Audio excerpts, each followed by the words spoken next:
Buenas tardes para todos. Buenas tardes. Iniciemos orando y posteriormente vamos a dar un tiempo de preguntas para que por ahí unos 5 o 10 minuticos de la clase anterior. Oremos.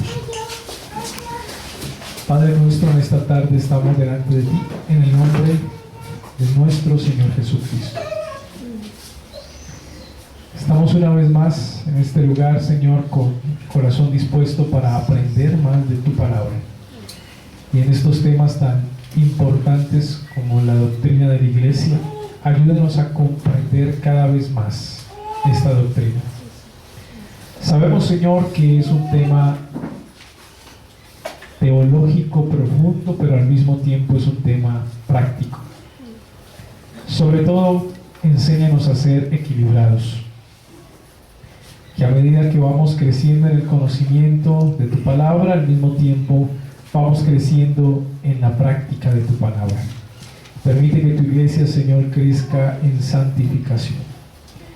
Que tu Espíritu Santo siga esa obra poderosa que ha iniciado en nosotros y la perfeccione cada vez más, Señor. Y eso te lo pedimos en el nombre de nuestro Señor Jesucristo. Amén. Muy bien, vamos a dar un tiempo de preguntas sobre la clase anterior. En el día de ayer estuvimos estudiando un poco y no sé si quedó dudas del tema que estuvimos estudiando ayer, acerca de las ordenanzas, acerca del bautismo y acerca de la cena del Señor. Así que vamos a dejar un tiempito para preguntas. La pregunta que le tenía el día de ayer, ¿verdad? Que decía de que si un hermano creyente que está muy enfermo y desea que le lleven a su casa la cena del Señor. Bueno, lo primero que debemos entender es que la práctica de la ordenanza de la cena del Señor tiene un significado corporativo, no personal. Cuando Pablo en 1 Corintios capítulo 11 explica el tema de la cena, el significado es primeramente la comunión que tiene la iglesia a nivel corporativa con Cristo, y en segundo lugar es la comunión que tiene la iglesia consigo misma de manera corporativa. Eso representa la cena. Por eso ciertos pecados que dividen a la iglesia como cuerpo pues deshabilitan a una persona para que tome la cena del Señor, porque el pecado es un pecado corporativo. Así que en ese hilo de ideas no es correcto llevarle la cena del Señor a una persona a su casa, porque ¿qué comunión está representando el enfermo en su casa con la iglesia? No está representando ningún tipo de comunión. Muchos suelen hacerlo por queriendo más manifestar como compasión o misericordia por el hermano que no puede estar en medio de la congregación, sino que está retirado en su lecho de enfermedad. Sin embargo, no es necesario. O sea, no es necesario sacar una práctica corporativa como es la cena del Señor y convertirla en una práctica personal. Eso no es correcto. Así que lo que le da sentido o significado a la cena del Señor es que como iglesia participamos de ella de manera corporativa, porque eso es lo que va a representar. Simplemente por el hermano enfermo lo que hacemos es visitarle, orar con él, algún hermano o el pastor ir a su casa, predicarle la palabra del Señor, acompañarle, pero creo que no es necesario que esa persona participe de la cena del Señor. ¿Otra pregunta? Comentábamos ayer, si es cena del Señor, ¿a fuerzas es en la noche? No, la institución de la cena del Señor, por lo general la iglesia siempre lo practicó en el culto público, porque cuando nosotros leemos Hechos capítulo 2, y dice el texto que perseveraban en la doctrina de los apóstoles, en la oración y en el partimiento del pan. Esa es la práctica de la iglesia primitiva de la cena del Señor, no del ágape, sino de la cena del Señor, de la institución como tal. Y eso lo hacían en un contexto de culto público, o sea, ese perseverar unánimes en oración y en la doctrina lo realizaban los días domingo, el día del Señor, celebrando la resurrección de Cristo juntos como hermanos, y aprovechaban en ese culto y celebraban la cena del Señor. Así que la iglesia por lo general ha celebrado la cena del Señor el día domingo, el día en el cual se hace culto al Señor. Sin importar la hora, pues no es relevante. Sí, sin importar la hora. Si el culto es en la mañana, pues se celebra en la mañana. Si el culto es en la noche, se celebra en la noche. La pregunta que le hacía yo también ayer, hermano, de que hablábamos sobre el bautismo de niños, ya habíamos hablado de que algunos hermanos tienen la costumbre de bautismo, pero por cuestión del pacto, en cuestión de presbiterianos específicamente. Y yo le comentaba, si estos jóvenes que ya son bautizados de niños, tienen que ser bautizados de grandes, porque la Biblia habla de un bautismo de creyentes, no de... Sí, para nosotros los bautistas el paidobautismo no tiene significado. O sea, para nosotros los bautistas el hecho de que alguien nos diga, es que a mí me bautizaron de niño, sea presbiteriano, sea luterano, para nosotros ese bautismo no va a tener significado, puesto que el bautismo que vemos en las escrituras como bautistas es que se haga después de que se haya profesado una fe pública. Entonces ese bautismo para nosotros queda invalidado. Ahora, para el presbiteriano como tal, para él es válido. Entonces el presbiteriano que bautiza a su niño y que tiene un concepto de presunción, no de salvación, sino de presunción, de que posteriormente el niño podrá en el futuro ser salvo, para ellos ese bautismo es suficiente. Ese es un verdadero bautismo y ellos no van a volver a bautizar. Por eso a los bautistas siempre nos van a ver como rebautizantes. ¿Por qué? Porque nosotros los bautistas, como invalidamos el paidobautismo, le exigimos a esa persona que posteriormente vuelva y se bautice teniendo conciencia de la ordenanza que está ejerciendo.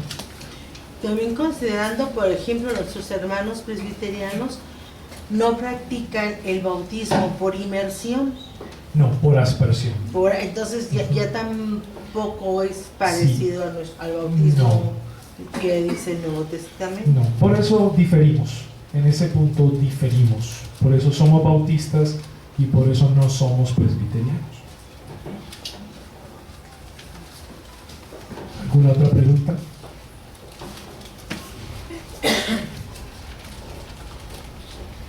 Bueno, vamos a entrar en el siguiente tema, que es la disciplina eclesiástica. Recuerden que hemos estado hablando de unas marcas de una iglesia verdadera. ¿Cuál es la primera?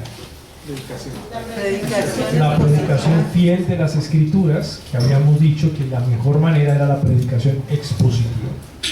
¿Cuál es la segunda marca? El cumplimiento de las ordenanzas. La correcta administración de las ordenanzas. Bautismo, sabemos que es por inmersión para nosotros y después de que se profesa fe pública. Y la cena del Señor practicada a personas que ya hacen parte del nuevo pacto, es decir, la cena del Señor solamente pueden participar creyentes verdaderos en la cena, no le damos en incrédulos, y deben ser bautizados, porque recuerden que el bautismo se va a convertir en un testimonio público de que esa persona ha recibido al Espíritu Santo, o sea, ha nacido de nuevo. Entonces le damos la cena del Señor a alguien que ya ha sido bautizado en una iglesia bíblica, en el nombre del Padre, del Hijo y del Espíritu Santo, como resultado de una verdadera conversión. A esa persona bautizada le hacemos partícipe de la cena del Señor. Ahora, la tercera marca o señal de una iglesia verdadera es la correcta aplicación de la disciplina eclesiástica. En una iglesia verdadera debe haber disciplina eclesiástica. Recuerde que la palabra disciplina es la que le da origen a la palabra discípulo.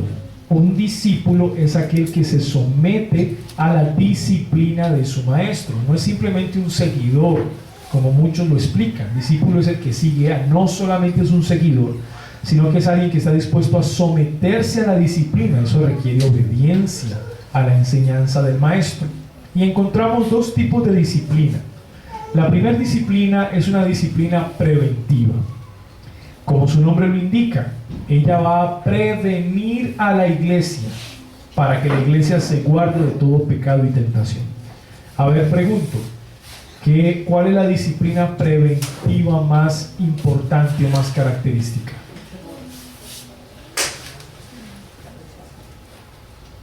¿Cuál es?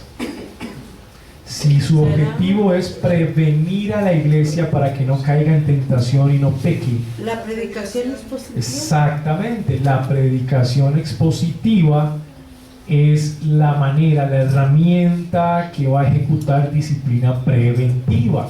Porque cada vez que en el culto del día del Señor el predicador predica, está aplicando disciplina preventiva a la iglesia. Porque cuando el creyente escucha la palabra de Dios, entonces él se previene, él se guarda de hacer lo que el Señor no le agrada, no le ha mandado hacer. Por eso una iglesia que no predica la palabra fiel no tiene disciplina preventiva. Y si no tiene disciplina preventiva, la iglesia hace lo que quiere hacer.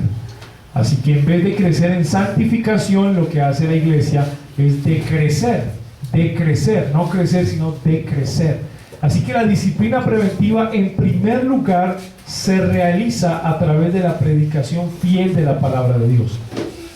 En segundo lugar, ¿qué otro ejemplo podemos dar de disciplina preventiva?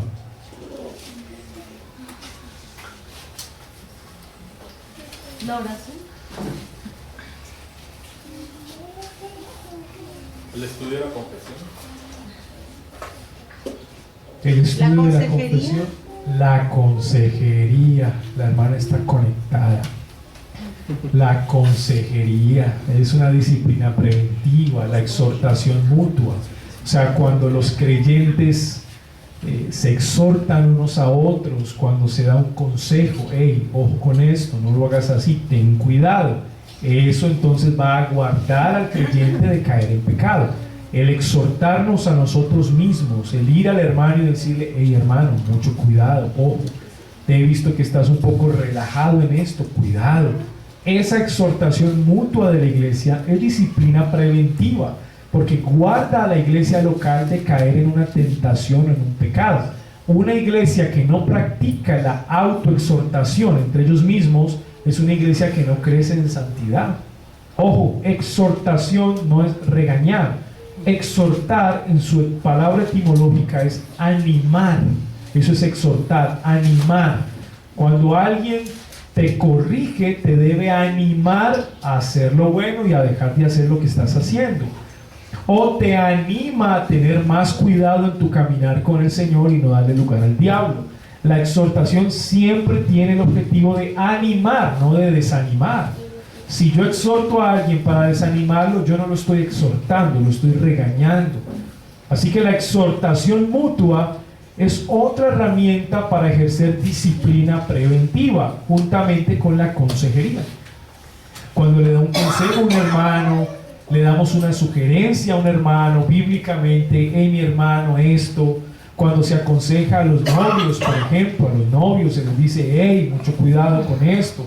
¿Por qué no llevan un cortejo bíblico? No den lugar al diablo. Mucho cuidado con esas salidas a solas. ¿Por qué no invitan a otros hermanos? Eso es disciplina preventiva.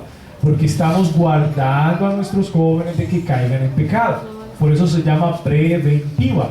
Porque aún no se ha caído en pecado, pero se está a punto de caer, o el creyente se está descuidando, se está relajando. Entonces ahí viene la exhortación, viene el consejo y la predicación constante de la palabra de Dios, disciplina preventiva.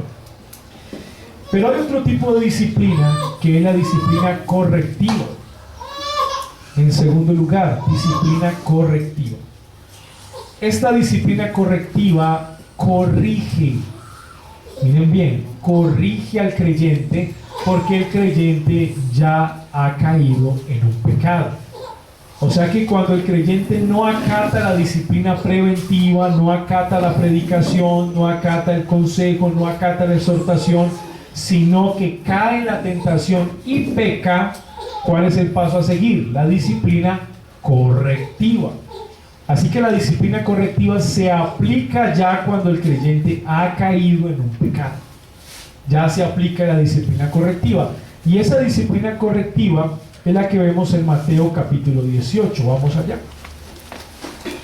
Mateo capítulo 18. Vamos a explicar este texto bíblico. Versículo 15 en adelante. Mateo 18, 15 en adelante.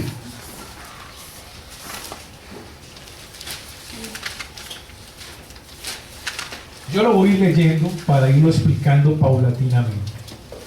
Mateo capítulo 18, versículo 15 en adelante. Mira lo que dice el texto. Vamos a prestar bastante atención porque este texto es clave. Clave para la santificación de la iglesia. Por tanto, si tu hermano peca contra ti, ve y repréndele, estando tú y él solos. Si te oyere, has ganado a tu hermano. Primero, Jesucristo se está refiriendo a un discípulo de él, o sea, a un verdadero creyente. Entendemos a este hermano como alguien que hace parte de una iglesia local o visible. Eso lo estuvimos estudiando en las clases anteriores. Si tu hermano peca contra ti, el texto no dice espera a que tu hermano venga y te pida perdón. El texto dice si tu hermano peca contra ti, ve tú, el ofendido, y repréndele. Nótenlo bien. Alguien puede decir, ¿yo qué culpa tengo? ¿Yo acaso fui el que ofendí? ¿Yo porque tengo que irlo a buscar? Que él venga a mí y me pida perdón. Esa es la reacción más natural, pero es la reacción más incorrecta posible. Porque el texto dice, si tú eres el ofendido, ve y reprende a tu hermano. Y dice, estando tú y él solos. No se necesitan testigos. Y eso corta de raíz el chisme y la murmuración. Porque el texto no dice, si tu hermano peca contra ti, cuéntaselo a otro hermano. No dice, si tu hermano peca contra ti, tú ve y busca al hermano que te ha ofendido. Tú, personalmente. Ahí se corta de raíz la murmuración o el chisme. ¿Sí? Así que Jesucristo va a establecer el orden correcto de la disciplina correctiva. Si te oyere, ¿qué quiere decir? Al confrontarlo y decirle, hey hermano, me has ofendido con esto y esto y esto y esto. Quisiera que estuviéramos bien, no quiero que haya ninguna raíz de amargura, por favor. Y ese hermano reconoce su pecado, dice, hermano, perdóneme, de verdad no fue mi intención, no quise hacerlo, perdóneme. Dice, has ganado a tu hermano, o sea, el caso se cerró. Ya hasta ahí llegó. No tiene por qué trascender. No tiene por qué trascender. De ahí en adelante no tiene por qué prestarse una murmuración, levantarse un chisme, levantarse una crítica, saberlo la iglesia. No, fue algo entre tú y un hermano. Tú vas, buscas la reconciliación, el hermano te oye, lo ganaste, se acabó el problema, se cerró el caso. Ahí no hay que meter a nadie más, se acabó el caso, se cerró el caso, has ganado a tu hermano. Jesucristo está utilizando una figura antigua de los jueces del pueblo de Israel, donde los mismos jueces mandaban al pueblo a relacionar sus problemas de persona a persona, no permitían que la dificultad o la ofensa traspasara a otra persona, a un segundo, a un tercero, sino que los mismos, el ofendido y el ofensor tenían que ponerse en la paz. Por eso dice, hey, reconcíliate con tu hermano antes de participar en la ofrenda. Era una práctica judía. Si tú ves que tienes algo contra tu hermano o tu hermano te hizo algo y vas a ofrendar, detente, primero ponte en paz con tu hermano. ¿Quién? ¿Le cuento a la iglesia? No le cuento a la iglesia. Voy con el hermano, me pongo en reconciliación y doy la ofrenda. O sea que es una práctica judía. Jesús la está utilizando y Jesús sigue utilizando la práctica judía. Mas si no te oyere, esto es si la respuesta es negativa. Hey hermano, me has ofendido, quisiera reconciliarme contigo, aunque yo no te ofendí, tú me ofendiste a mí, pero no importa, dime qué ha pasado entre nosotros.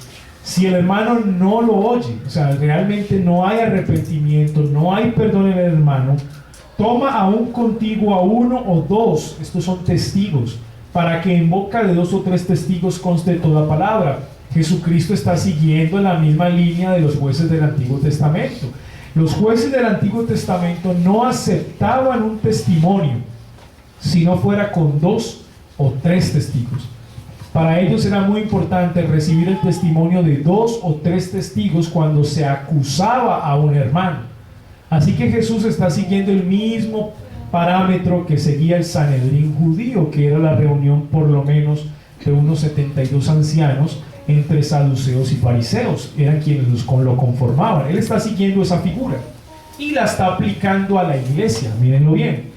Así que dice, si tu hermano no quiere arrepentirse después de tú irlo a confrontar, a exhortar, entonces invita a otro hermano, a 2 o 3 hermanos que te acompañen como testigos de que tú quieres la reconciliación.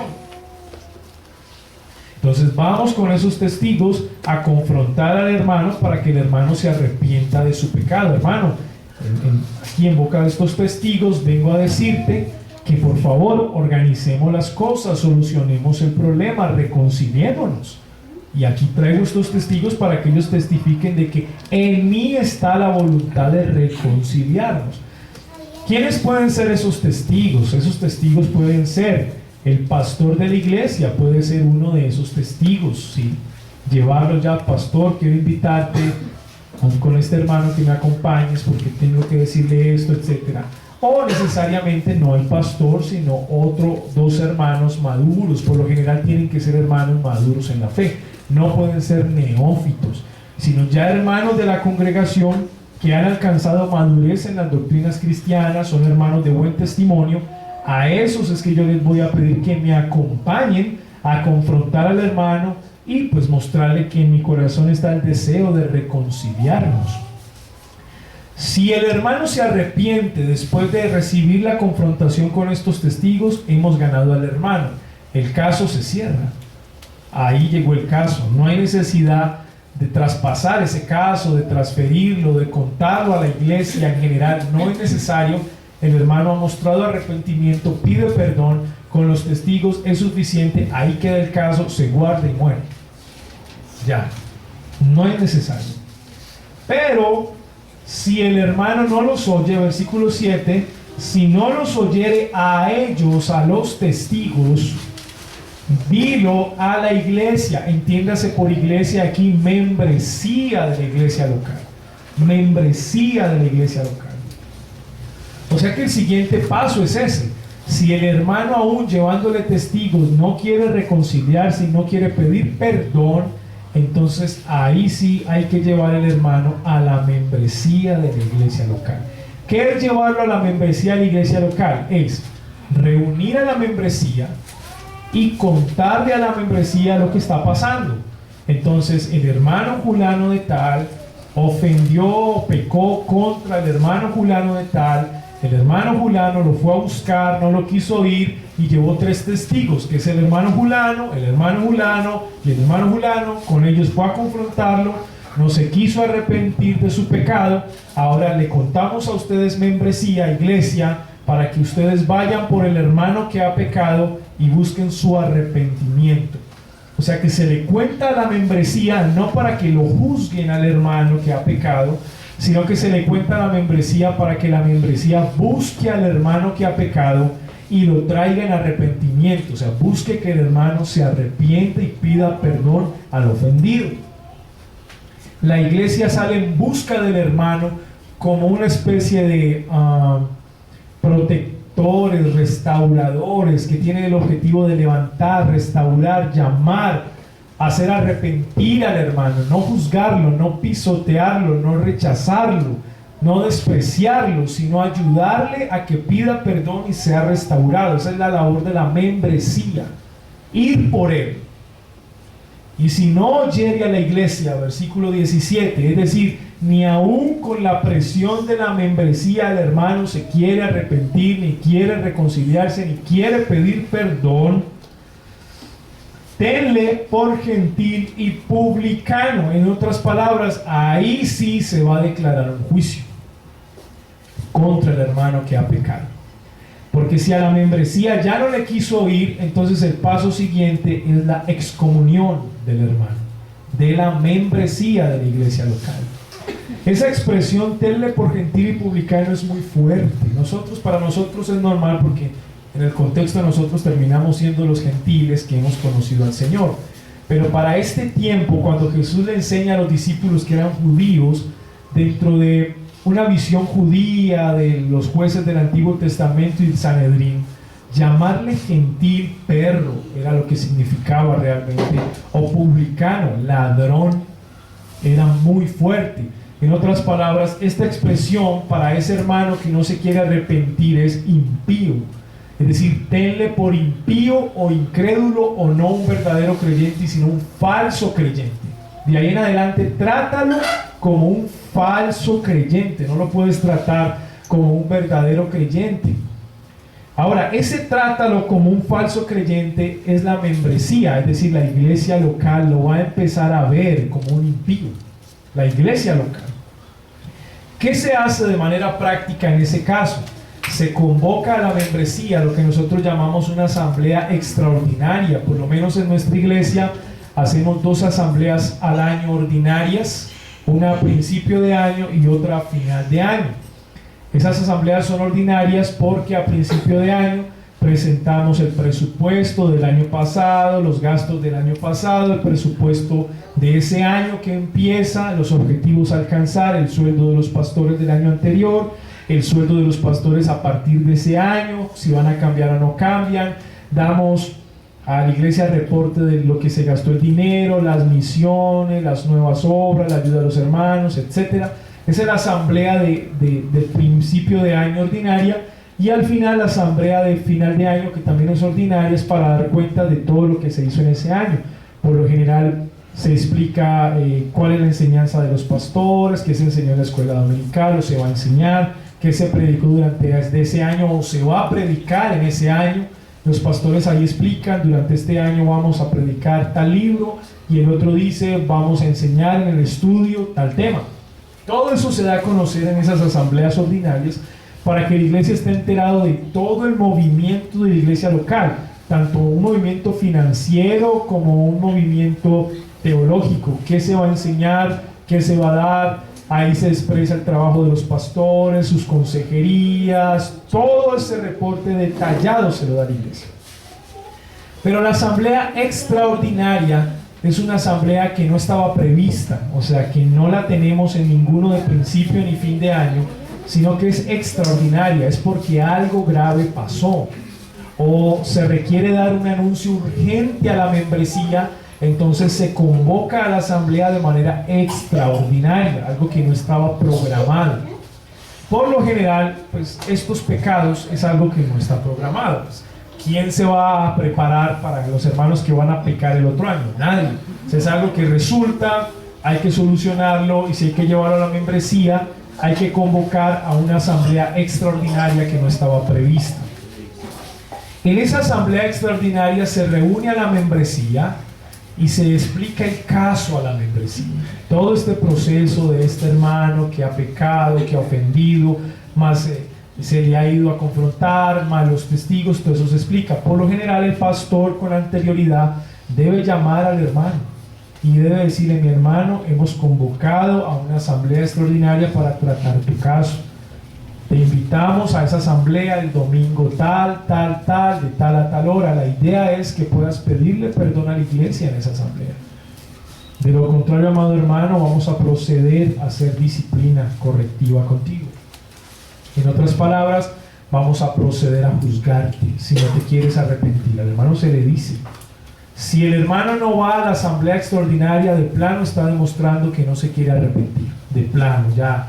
Si él va a la asamblea extraordinaria y pide perdón ante la asamblea y dice: hermanos, perdónenme en llegar a esta instancia, confiesa su pecado, bueno, ahí llega el problema, ahí llega el pecado, hasta ahí llegó el caso. No hay necesidad de excomulgarlo porque se está arrepintiendo.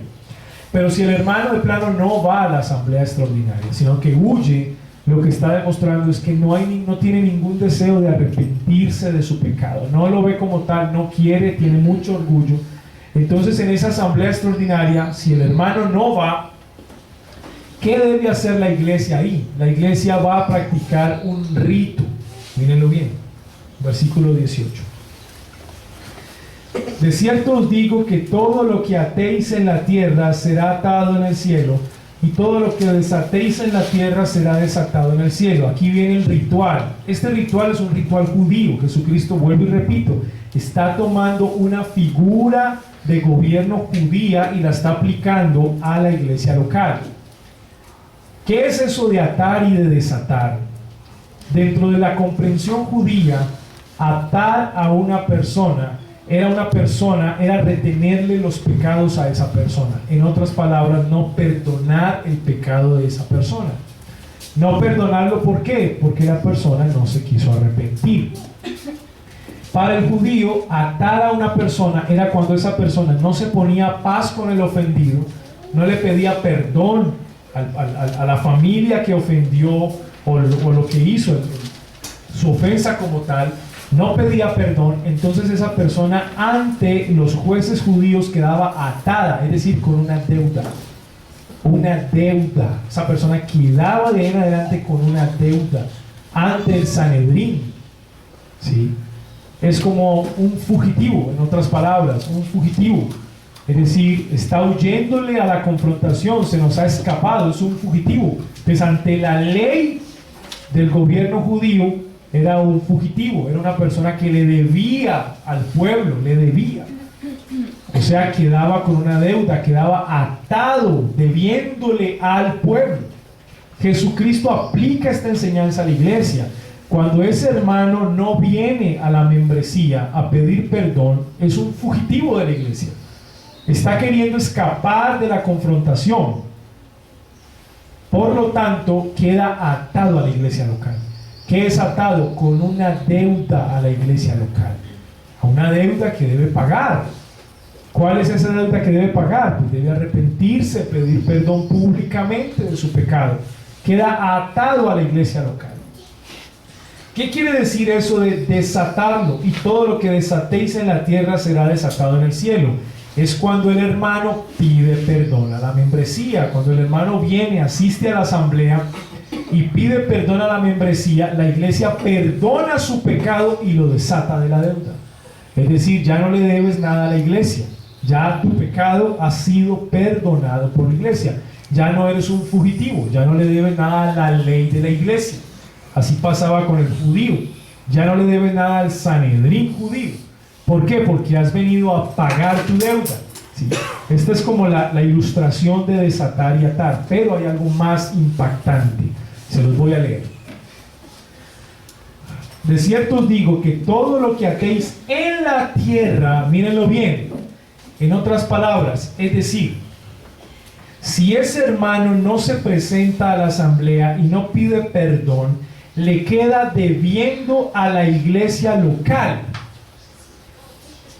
Pero no solo a la iglesia local, le queda debiendo a Dios mismo, porque la decisión que tome la asamblea en la tierra, Dios mismo la respalda en el cielo, porque Él le dio poder a la iglesia local para tomar esa determinación. La determinación que tome la iglesia local es respaldada por Dios en el cielo. Mírenlo bien. Todo lo que atéis en la tierra será atado en el cielo. Si la iglesia toma la decisión de sentenciar a ese hermano y excomulgarlo, es decir, no vino a pedir perdón, está demostrando que no quiere ser parte de nosotros, de ahora en adelante lo trataremos con un impío. Entonces el pastor con la membresía hacen una oración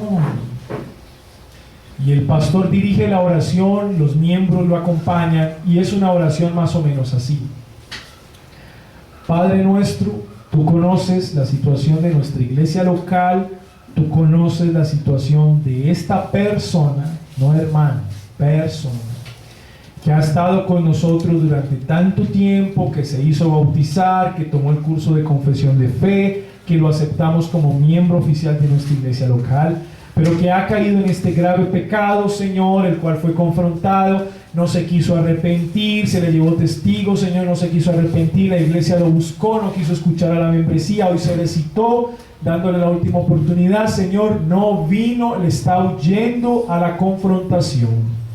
Hoy entregamos en nombre de esta iglesia local, de esta membresía, de esta santa asamblea, entregamos a Julano de tal en tus manos, en tu justicia. Señor, haz lo que quieras con este hermano para salvación de su alma, así tenga que venir sobre él el deterioro, la destrucción de su cuerpo. En otras palabras, lo estamos entregando a Satanás. Esa es la entrega de Satanás de 1 Corintios capítulo 5. ¿Por qué a Satanás? Porque Dios toma al hermano que se lo estamos entregando, bueno, al fulano de tal que se lo estamos entregando, y utiliza el trabajo de Satanás para zarandearlo. Para, si es un verdadero creyente, el hermano se va a arrepentir y va a ser restaurado aunque pierda su vida, o le caiga una enfermedad gravísima o algo así. Y si no es un verdadero creyente, pues el Señor le traerá un juicio por haber jugado con la iglesia local. Entonces lo que hace la iglesia es que lo entrega en manos de Dios y Dios lo entrega en manos de Satanás. Es una entrega y entrega. Entonces aquí va esta persona, está en tus manos, Dios, haz lo que quieras con él, pues tú siempre eres misericordio, amoroso y bueno. En el nombre de Jesús, amén. Y hecho está. Después de que se cierre esa oración con la membresía, en el cielo se escuchó la oración y es como si un juez dijera ya, hecho está, no hay nada que hacer. O sea, lo atamos a esa persona, está atada, tiene una deuda y tiene que pagar su deuda. Pero si la persona se arrepiente en la asamblea y pide perdón y dice, iglesia, perdóneme, no sé qué, mi pecado, fui muy testarudo, etc. Entonces igual, el pastor levanta la asamblea, la santa asamblea, al hermano, pone las manos sobre el hermano en esa asamblea, ora al Señor acompañado de la asamblea, bueno, escucha la asamblea la oración y acompaña en su mente, y el pastor igualmente, Padre Santo, este hermano ha demostrado ser un verdadero creyente porque ha pedido perdón ante esta santa asamblea. Te rogamos y te pedimos que le restaures, que le ayudes a crecer en santificación, que pueda mostrar frutos dignos de arrepentimiento. Ayuda a tu santa asamblea a acompañar a nuestro hermano en su restauración y recuperación. En el nombre de Jesús, amén. Se desató el hermano, se desató de la deuda porque pidió perdón a la membresía. Ese acto es muy doloroso, muy doloroso. Por lo general, cuando se llega a esa instancia de la asamblea extraordinaria, hay llanto, la iglesia, la asamblea está apesadumbrada, está triste, dolida. Eso no es así simplemente como yo lo estoy tratando de indicar. Realmente en la práctica es muy doloroso, y si no vino ese hermano antiguo, es decir, ese que era considerado hermano, y se tenga que levantar esa oración de entrega a Dios y que Dios traiga sobre él consecuencia y juicio, esa oración es muy dura, porque o sea, estamos hablando de alguien que tal vez no es cristiano, porque ahí dice trátalo como un gentil y publicano. Así que es una gran decepción, es una oración muy triste, es un momento muy impactante, muy doloroso, no es fácil, pero ese es el orden que el Señor nos ha mandado. Pero aún hay más. Otra vez os digo que si dos de vosotros, ahí está la oración, se pusieren de acuerdo en la tierra acerca de cualquier cosa que pidieren, este texto específicamente está en el contexto de la disciplina eclesiástica.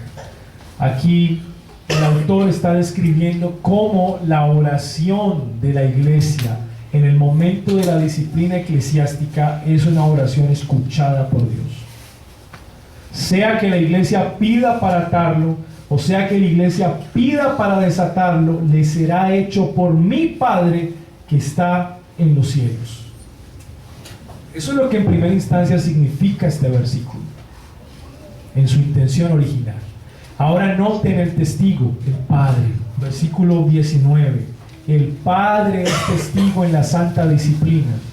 Es decir, si lo atamos o si lo desatamos, le será hecho por mi Padre, primer testigo, que está en los cielos. Todo lo que atemos en la tierra será atado en los cielos, lo que desatemos en la tierra será desatado en los cielos. Pero no es el único testigo, porque donde están 2 o 3 congregados en mi nombre, la iglesia local, Allí estoy yo en medio de ellos, Jesucristo mismo a través de su Santo Espíritu. Él es testigo de la disciplina eclesiástica ejercida. Es decir, cuando la membresía se pone de acuerdo para orar, sea atando o desatando a esa persona, Jesucristo está en medio de la iglesia. Ya sabemos que no en forma física, ¿cierto? Pero Jesucristo está en medio de la iglesia. Es otro testigo, no solamente el Padre, sino también nuestro Señor Jesucristo. Son principales testigos de la disciplina eclesiástica, amados hermanos. Esto a grandes rasgos es disciplina correctiva. Ahora, ¿qué pasa? Si en primera instancia la ofensa no es una ofensa grave contra el hermano y se pide, va y se busca y se reconcilia, está bien, ahí murió el caso. Si la ofensa continúa y se llaman a los testigos y el hermano se arrepiente de la ofensa y la ofensa no es grave, ahí se acabó el caso. Si la ofensa es grave y el hermano se arrepiente, ahí se acabó el caso, pero para nosotros darnos cuenta, por lo menos los ofendidos, de que el hermano se arrepintió, en caso de que sea una ofensa muy grave, entonces el pastor ya entra como testigo y lo que hace es que le aplica una disciplina correctiva al hermano. Es decir, hermano, tu ofensa fue grave, fue en esto, te has arrepentido, pero necesitamos dejarte quietico un tiempo, sentarte un tiempo para probar si verdaderamente te has arrepentido genuinamente. O sea, vamos a vigilar los frutos dignos de arrepentimiento en ese hermano. O sea, que el caso muere ahí, pero se le aplica una disciplina correctiva. Por lo general, cuando una persona ofende a un hermano, se quebranta la comunión con la iglesia, y si se quebranta la comunión con la iglesia, la participación en la cena del Señor no tendría sentido, porque eso es lo que la cena del Señor va a representar, la comunión con la iglesia local. Entonces este hermano se le va a prohibir participar de la cena del Señor, porque en su práctica pues está mostrando lo contrario a lo que la cena del Señor significa. No está mostrando comunión, sino al contrario, está quebrantando la comunión con los hermanos. Él se arrepintió y el caso se quedó quieto, pero eso no quiere decir que el hermano no lo vuelva a hacer. Entonces hay que aplicarle una disciplina donde el hermano se quede quieto, no participe de la cena del Señor como consecuencia de su pecado, y se le hace un seguimiento en acompañamiento pastoral para comprobar que verdaderamente el hermano se ha arrepentido de su pecado, de que eso sea verdad, de que eso sea cierto. Por eso se llama disciplina correctiva, porque se corrige el pecado. Si se va a la tercera instancia y el hermano le pide perdón a la asamblea y fue un pecado muy grave, igual, la iglesia perdona al hermano, pero el hermano queda en disciplina correctiva por un tiempo. Lo dejamos sentadito, no participar de la cena del Señor. Si es un hermano muy visible en la iglesia, lo dejamos quietico, no lo ponemos a servir, a que se muestre ante la iglesia, probando que verdaderamente su arrepentimiento haya sido fiel, haya sido correcto. Si con el tiempo vemos con una correcta supervisión y acompañamiento pastoral que el hermano se ha arrepentido de verdad, simplemente le levantamos la disciplina correctiva y ya. Eso es. Ahora, si desde el principio el pecado cometido es un pecado contra toda la membresía, no contra un hermano, sino contra toda la membresía, no hay necesidad de llevar estos pasos, porque si se pecó contra toda la iglesia, hay que ir directamente al tercer paso.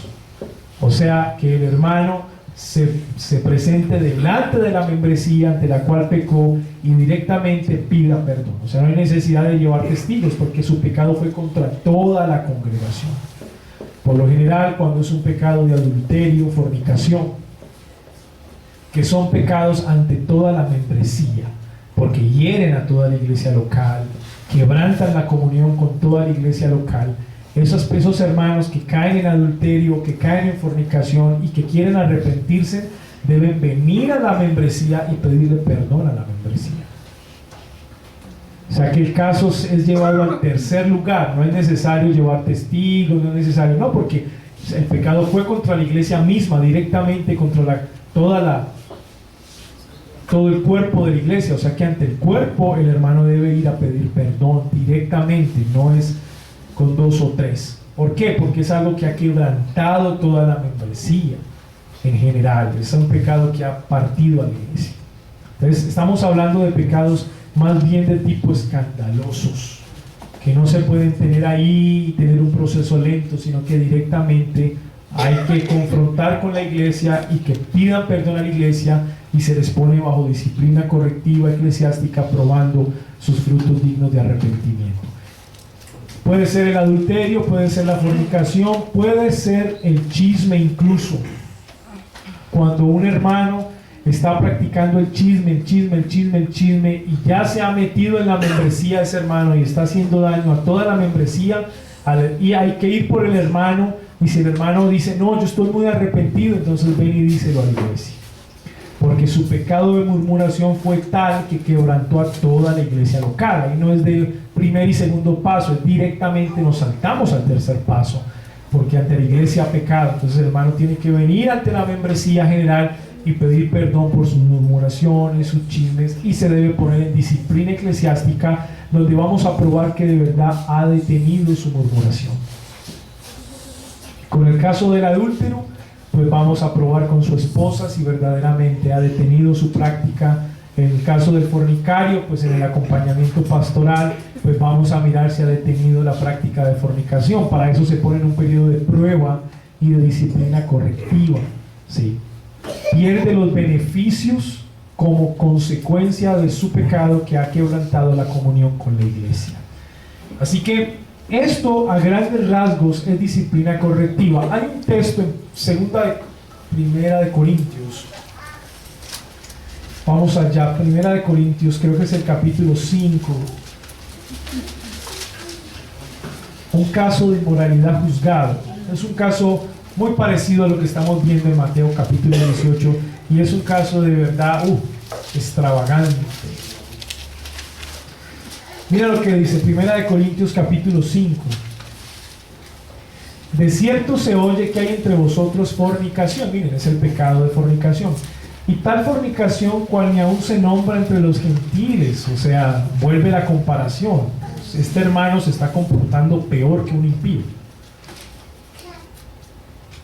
Tanto que alguno tiene la mujer de su padre. Miren el pecado. Tiene la mujer de su padre. Pecado gravísimo.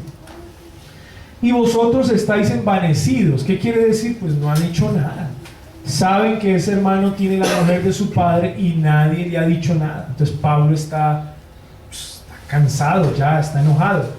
¿No debieran más bien haberos lamentado para que fuese quitado de medio de vosotros el que cometió tal acción? Mire que Pablo no está siguiendo el proceso de Mateo 18 en orden. Él no está diciendo, no, fue un hermano con 2 testigos y lo confrontó, no. Pablo directamente va al tercer paso, a la iglesia. ¿Por qué? Porque su pecado es escandaloso, su pecado es público. Ya la iglesia lo sabe, ha herido a la iglesia local. Entonces Pablo no se tiene con cositas, vaya a un hermano y dígale, no, directamente a la iglesia. No han quitado de medio de vosotros el que cometió tal acción. Si no se ha querido arrepentir, ¿por qué no lo han excomulgado? Lo que Pablo está diciendo. Ciertamente yo como ausente en cuerpo, pero presente en espíritu, ya como presente he juzgado al que tal cosa ha hecho. O sea, ya Pablo tiene aquí el decreto contra él, pero Corinto no ha hecho nada y son los que están siendo perjudicados con este hombre. En el nombre de nuestro Señor Jesucristo, reunidos vosotros y mi espíritu, asamblea extraordinaria. O sea, convoquen a los miembros de la iglesia local de Corinto. Con el poder de nuestro Señor Jesucristo, recuerden, donde hay 2 o 3 congregados en mi nombre, ahí estoy. Ese contexto es de disciplina correctiva. El tal sea entregado a Satanás para la destrucción de la carne, en otras palabras. Es la oración de Mateo 18. Átenlo en la tierra para que sea atado en el cielo. O sea, entrégueselo a Dios y Dios se lo entregará a Satanás. Eso es lo que está diciendo Pablo. Pero miren el propósito aún. Para destrucción de la carne. Este hombre puede morir o le puede caer una enfermedad terrible.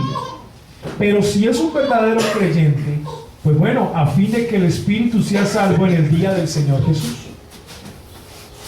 O sea que aún esta persona que es entregada a Satanás o es excomulgada de la membresía local, a través de una enfermedad o de un accidente o de su muerte física, si es un elegido desde antes de la fundación del mundo, en ese juicio encontrará salvación, aunque sea cortado de la tierra.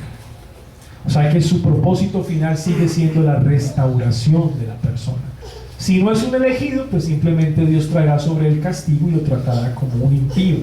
Pero si es un creyente, el cual Pablo está pensando aquí que posiblemente puede ser un hermano, entonces Pablo dice, no, entréguenselo a Satanás, porque lo más seguro es que sea un hermano, pero no se ha querido arrepentir de su pecado, deje que Satanás lo trate y el hermano se arrepienta y sea salvo, ¿no? Entonces aquí hay un motivo de esperanza. Y mire el argumento: no es buena vuestra jactancia, no sabéis que un poco de levadura alegra toda la masa. Aquí está hablando de pecados escandalosos en los cuales no se aplica disciplina correctiva. Si tú no excomulgas al hermano que no se ha querido arrepentir, tú estás permitiendo que tu iglesia local, en lugar de crecer en santificación, crezca en pecado. Leuda toda la masa. O sea, los demás van a ver que el que se juntó con esta mujer o el fornicario o el adúltero no se le corrigió. Yo también hago lo mismo. Yo también me puedo deslizar, yo también puedo cometer mis pecadillos, yo también me puedo salir del camino. Por eso uno de los propósitos de la disciplina correctiva es que los demás teman. Cuando se excomulga, la membresía teme. En otras palabras, el que ha querido hacer lo mismo dice, ya no. El que ha venido ahí como medio relajado, ya no. O sea, la iglesia teme ante la disciplina. Entonces la disciplina correctiva tiene un primer propósito: santificar la iglesia local. Es el primer objetivo. Santificar la iglesia local. El segundo objetivo: restaurar al hermano que ha pecado. Siempre tiene un propósito de restauración. Restaurar al hermano que ha pecado. Y en tercer lugar, producir temor a la membresía para que no pequen, para que no hagan lo mismo. Ese es el objetivo de la disciplina eclesiástica.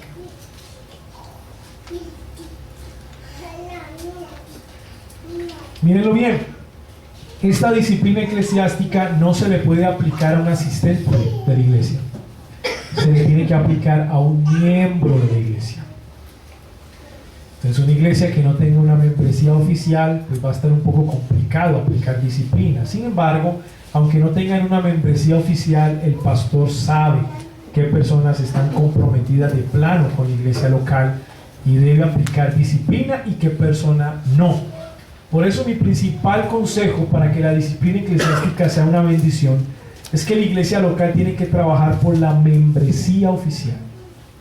Un libro de membresía oficial, donde se escriba el nombre de cada uno de los miembros de la iglesia, donde los miembros de la iglesia conozcan sus deberes y sus derechos como miembros de la iglesia local, y donde hagan un juramento delante de Dios en su nuevo compromiso con esa iglesia local. Y así será mucho más fácil, porque ya tenemos a una membresía oficial y ya sabemos que quienes hagan parte de esa membresía se someterán a la disciplina eclesiástica, y el que no hace parte de esa membresía, pues al tal no le podemos aplicar disciplina porque no hace parte de la iglesia local, es un mero asistente. Así que hay que luchar mucho por la membresía oficial, y mientras llega esa membresía oficial, el pastor y los líderes de la iglesia sabrán a qué hermano aplicar disciplina eclesiástica y a qué no, porque lo conocen, porque saben cuál es su compromiso, porque saben cuál es su cercanía y comunión que tiene en sí con la iglesia local. Preguntas. Volviendo a Mateo 18 del 15, el 21 y 22, esos versículos no los comentó, pero veo yo que también están relacionados en todo el contexto, y también me llama la atención de que hemos estado utilizando los versículos 19 y 20 bien fuera del contexto que nos habla aquí, que es la corrección y la disciplina de la iglesia local. Correcto. Voy a leer esos versículos. Mateo 18. Voy a explicar esos versículos.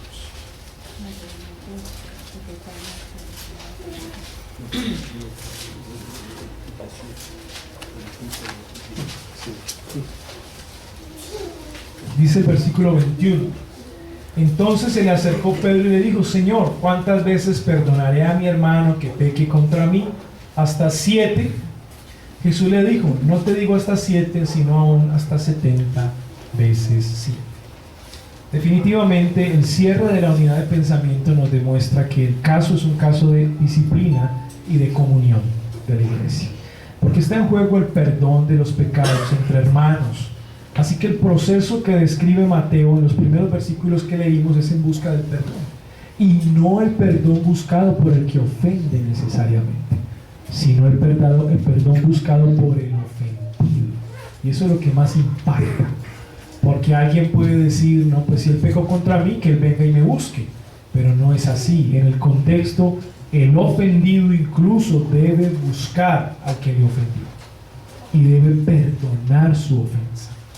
O sea que la iglesia, en todo este proceso disciplinario, cerrando con la unidad de pensamiento, siempre debe estar presta a perdonar los pecados de los miembros de su iglesia que se hayan arrepentido. Siempre. En otras palabras, siempre que un hermano se arrepienta, la iglesia debe desatarlo. Siempre. Siempre debe desatarlo. Hermana. El acompañamiento pastoral, ¿cómo debe ser? El acompañamiento pastoral, primeramente, es que el creyente que ha sido disciplinado pues debe someterse a la disciplina. ¿En qué consistirá? En primer lugar, el pastor le dará a ese hermano unas coordenadas, unas directrices que debe seguir, en la cual se le prohibirá al hermano participar de la cena del Señor hasta cierto tiempo que el pastor mismo estipule. Si el hermano está ejerciendo algún cargo dentro de la iglesia local, pues el hermano debe cesar de hacer esa labor y se debe sentar por un tiempo esperando hasta que pase, muestre frutos dignos de arrepentimiento. O sea, el primer paso es que el pastor le da a conocer al hermano las prohibiciones. O sea, ya vas a dejar de hacer esto, vas a dejar de hacer aquello. Eso es lo primero. Lo segundo es que de ahí en adelante el pastor tendrá unas secciones con ese hermano. En otras palabras, unas entrevistas, unas reuniones importantes, donde el pastor le pondrá cita a ese hermano o hermana y le dirá: de aquí en adelante nos vamos a estar viendo una vez por semana o una vez cada 15 días, donde vamos a tratar temas de perdón y de restauración, y donde vas a tener que dar cuentas de cómo estás viviendo. Entonces se levantan varias secciones hasta que el pastor en cada sección va examinando el progreso del hermano, y él va a hacer preguntas muy frontales. Si el pecado fue adulterio, le va a decir: hey, ¿has caído de nuevo? Dime la verdad. O no has caído de nuevo, ¿te has guardado de ese pecado o no te has guardado de ese pecado? ¿Qué cosas estás utilizando de barrera para no caer más en ese pecado? Pues el pastor le hace preguntas directas a ese hermano o hermana con tal de supervisar. Si es casado, en caso de adulterio, el pastor debe sentarse con el esposo o la esposa y, conversando con esa persona, pues debe preguntarle: ¿cómo lo has visto? ¿Cómo la has visto? ¿Crees que de verdad se ha arrepentido o ha llegado todavía con algún caso o tú sospechas aún? Cuéntame. Y esa persona tiene que darle razón al pastor, es decir: pastor, mi esposo no se ha arrepentido. Entonces el pastor sabe que ese proceso de acompañamiento se alarga y esa disciplina se alarga cada vez. Si el testimonio es positivo en cada sección y el hermano va creciendo y los testigos dan fe de su crecimiento y de su fruto, el pastor puede considerar el cese de esa disciplina correctiva cuando él lo convenga.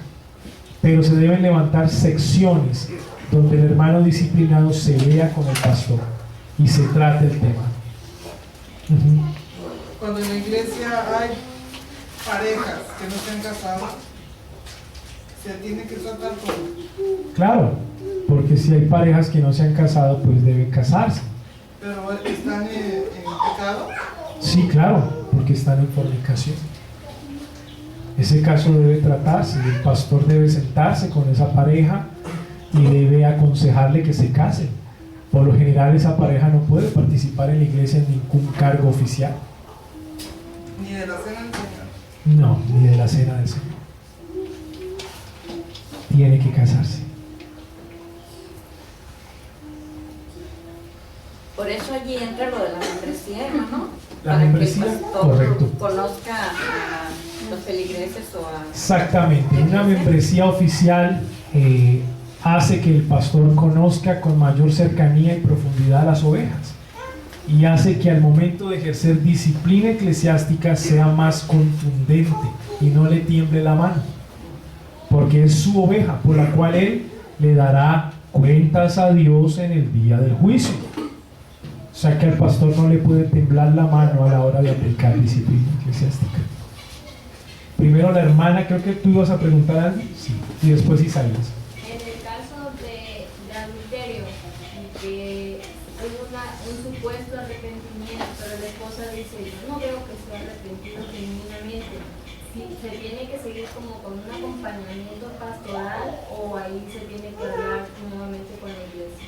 Depende. El pastor debe estudiar el caso. Si de verdad se confirma que el hermano, después de que supuestamente pidió perdón, continúa con ese pecado en forma recurrente, el hermano no se ha arrepentido de verdad. Eso es lo que está demostrando. Y si eso continúa, hay que invitarlo a la membresía para que efectivamente la membresía lo saque de la iglesia local. Y en el caso de que, por ejemplo, la esposa dice, no, es que yo considero por las evidencias que tiene que está en adulterio, pero él nunca acepta el pecado en sí. Sí, igual hay que confrontar al hermano y con el testimonio de su esposa el hermano es condenado. Es condenado. Claro, estamos hablando de una esposa creyente, ¿no? El hermano es condenado porque la voz de la esposa, los ojos de la esposa son los ojos de Dios. Isaías primero y después el hermano. Isaías. Entonces, si el hermano se llama a cuentas a la iglesia por el pecado que tuviera y vuelve a cometer el pecado y dice, no, ya me arrepiento y todos le creemos y lo perdona, la iglesia lo perdona y se va y vuelve a cometer el pecado, ¿se le tiene que volver a llamar al hermano o ya se le excomulga aunque no esté presente? Depende, porque él puede volver a caer otra vez y no necesariamente tengamos que excomulgarle, porque él vuelve y cae y quiere venir a pedirle perdón a la iglesia. 70 veces 7. Entonces la iglesia tiene que estar presta a perdonarlo de nuevo y a volverle a aplicar disciplina correctiva. Cuando al hermano se le debe tratar como un impío, cuando ya el pecado es recurrente, o sea, se le ha dado oportunidad de regresar, de pedir perdón, se le ha tenido paciencia, pero definitivamente el hermano no cambia, tiene su otra mujer en este caso, y no, es algo ya muy público, no ha cambiado, es así, ya está mostrando que no quiere ser parte de la iglesia de Cristo. La iglesia simplemente lo saca, lo entrega a Satanás. El hermano y luego el hermano. ¿Cómo se trata o cómo tratan los líderes y la iglesia cuando existe solamente un rumor de que un hermano está en pecado y ese hermano no lo reconoce? ¿Cuál debe ser la postura ahí? Por eso, recuerda que el proceso es con testigos. O sea, deben haber testigos dignos de confianza. Esos testigos dignos de confianza, pues se supone que son hermanos maduros en la fe. O sea que el testimonio, la acusación se cree ante los hermanos maduros de la fe. Claro que sí, pues así funciona. En cuestión de la membresía en la iglesia, el juramento es hacia Dios y hacia los hermanos. Correcto, ambos. Porque hay un compromiso delante de Dios y hay un compromiso delante de los hermanos de la iglesia. Y que más adelante los vamos a ver porque tengo tema para eso también. Hermanos, vamos a tomar un break.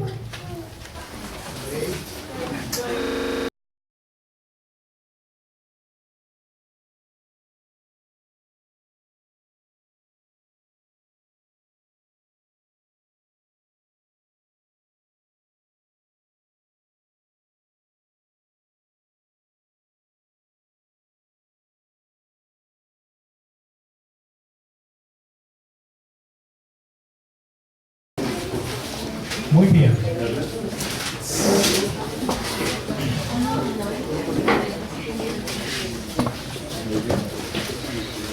Quiero, antes de iniciar con esta lección, decir lo siguiente para cerrar el tema de las marcas de una iglesia verdadera. Cuando en una iglesia se predica fielmente la palabra de Dios, o sea, hay predicación expositiva, se espera que haya una correcta práctica de las ordenanzas y una correcta disciplina eclesiástica. Pero cuando en una iglesia no hay predicación fiel de la palabra de Dios, seguramente va a faltar la disciplina eclesiástica y la práctica correcta de las ordenanzas. Es lo más seguro.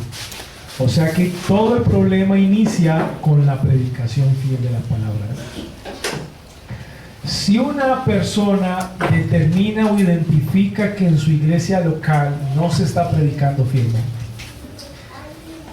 ¿por qué? Porque el pastor lo único que hace es dar unas charlas motivacionales, unas conferencias de psicología, no hay predicación fiel de la palabra de Dios.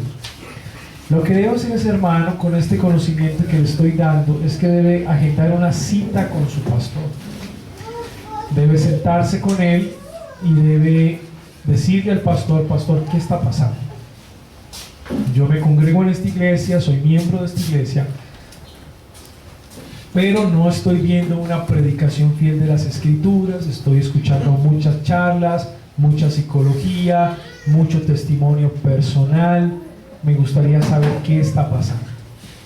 Ese es el primer paso, con mucho respeto, con mucha humildad, se agenda, pero se tiene que sentar con el pastor, porque si usted después de escuchar esto, donde quiera que usted se esté congregando, y usted ha determinado que en la iglesia donde usted se está congregando no hay predicación fiel y usted no hace nada, o sea, usted no se agenda con el pastor, usted es cómplice. Y si usted es cómplice, a usted no le interesa la verdadera santidad de la iglesia. Usted no está interesado. O sea que eso es aún más grave. Usted agenda una cita con él, le dice que espera que sea más estudioso, se lo dice con amor, que predique mejor, que explique más el texto, y le tiene paciencia, lo espera.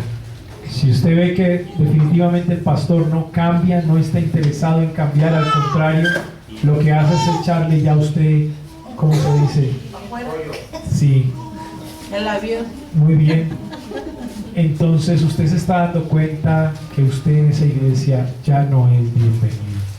Lo más seguro es que usted deba salir de ahí pronto, porque no es una iglesia verdadera. Si no hay predicación fiel, no es una iglesia verdadera, y usted tiene que salir de ahí pronto. Pero el conducto regular no es irse y ya, sino agendar una cita con el pastor, no armar murmuración en su iglesia y empezar a convocar hermanos y decir, ay, nuestro pastor no predica bíblicamente. No, sino usted solito, usted va, se reúne con el pastor y usted no le tiene que comentar a nadie, y con todo respeto le hace ver al pastor, pastor, queremos más Biblia. Puede que el pastor acate la exhortación y de verdad empiece a predicar la palabra de Dios. Bueno, eso traerá un alivio a su alma. Pero si el pastor no acata, si el pastor no quiere cambiar su forma de predicar, no quiere ser un predicador bíblico y usted le ha tenido paciencia, lo más seguro es que ese ya no sea su lugar y tenga que irse. Asimismo, con la disciplina y con las ordenanzas. Si usted ve que en su iglesia local las ordenanzas se están practicando de cualquier manera, se le está dando la cena a los impíos, están participando, usted agende una cita con su pastor y dígale, pastor, me preocupa esto, yo no lo veo tan bíblico, por favor, explíqueme. Y con el ánimo de que el pastor pueda cambiar su forma de celebrar la cena del Señor. Si él le tiene paciencia, si él no lo hace, lo más seguro es que usted tenga que salir de ahí. No es una iglesia verdadera. Lo mismo con los pecados. Si usted está viendo que la gente peca, pero a nadie se le dice nada, empezando por los hijos del pastor, como siempre pasa, y usted está viendo eso, que ellos no son disciplinados y los demás sí, o cualquier otro hermano, usted debe agendar una cita con su pastor y debe decirle: pastor, me preocupa esto, he visto esto, no se está haciendo nada, los hermanos no están siendo disciplinados.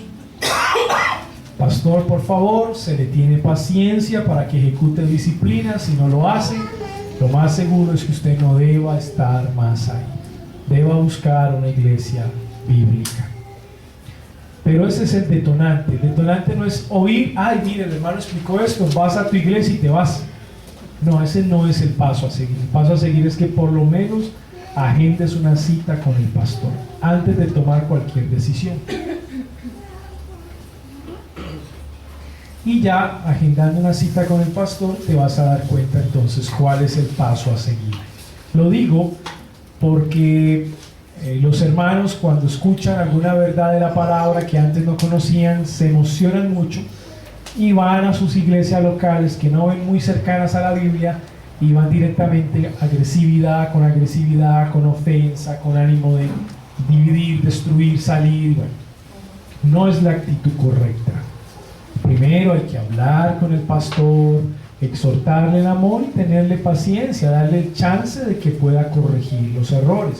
Si no los corrige después de haberle exhortado, entonces hay que salir de ahí. Posiblemente estás en una sinagoga de Satanás.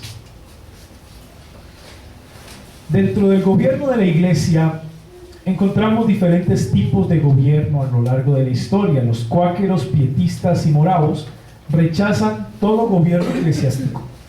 Sí, ellos no van a estar de acuerdo con una estructura de gobierno eclesiástico. Por lo general, estos grupos son espiritualistas y tienen una línea un poco más espontánea, donde se reúnen de manera informal y donde cada uno de los hermanos tiene la autoridad de parte de Dios, porque tiene al Espíritu Santo y el Espíritu Santo les está revelando cosas nuevas continuamente, y cualquiera puede predicar, cualquiera puede enseñar, cualquiera puede decir una palabra de parte de Dios. Así que la estructura y el orden a ellos no les agrada mucho, porque es un obstáculo ante el mover del Espíritu Santo para ellos. Cuando la iglesia se vuelve como muy estructurada, ellos creen que es un ataque al mover del Espíritu Santo. Dale, mover, déjalo que se mueva. No seamos tan estructurados, ¿no? Por lo general encontramos iglesias donde se canta y se canta y se canta y no hay predicación, porque el Espíritu Santo se está moviendo.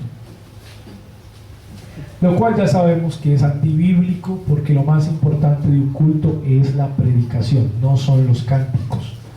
Si no hay predicación, entonces quien está moviendo los cánticos no es el Espíritu Santo, es la carne de la iglesia local, su propio pecado.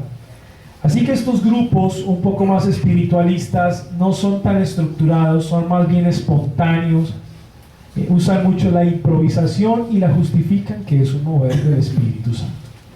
Por lo general, el que predica no es un pastor como tal, sino es una persona que predica y no necesariamente tiene que prepararse y estudiar y ser un académico y conocer los puntos principales de un sermón. No, el Espíritu Santo se lo da todo se lo da el Espíritu Santo. Nomás es depender de él en oración y el Espíritu Santo te lo da. No hay necesidad de mucha preparación. Estos grupos se opusieron al calvinismo, porque el calvinismo ante ellos es un grupo muy intelectualista. Entonces ellos lo veían así, como que meros términos, mera academia. No, necesitamos vida, necesitamos mover, necesitamos experiencia, necesitamos más de espontaneidad. Entonces estos grupos son más informales, no están de acuerdo con un gobierno eclesiástico. El sistema erastiano de Erastus de 1524 a 1583 lo que afirma es que el Estado gobierna a la iglesia. En otras palabras, la iglesia se debe someter a lo que el Estado diga. El Estado gobierna a la iglesia, y esto ocurre en países donde, por lo menos en la actualidad, se ve reflejado en los países de índole comunista, por ejemplo. El Señor me dio la oportunidad de estar en Cuba dando un curso completo y pude darme cuenta de eso. La única manera para que me dieran la visa para poder ir a dar un curso fue a través del Consejo de Iglesias Evangélicas de Cuba, que tiene una junta directiva que hacen parte del Partido Comunista.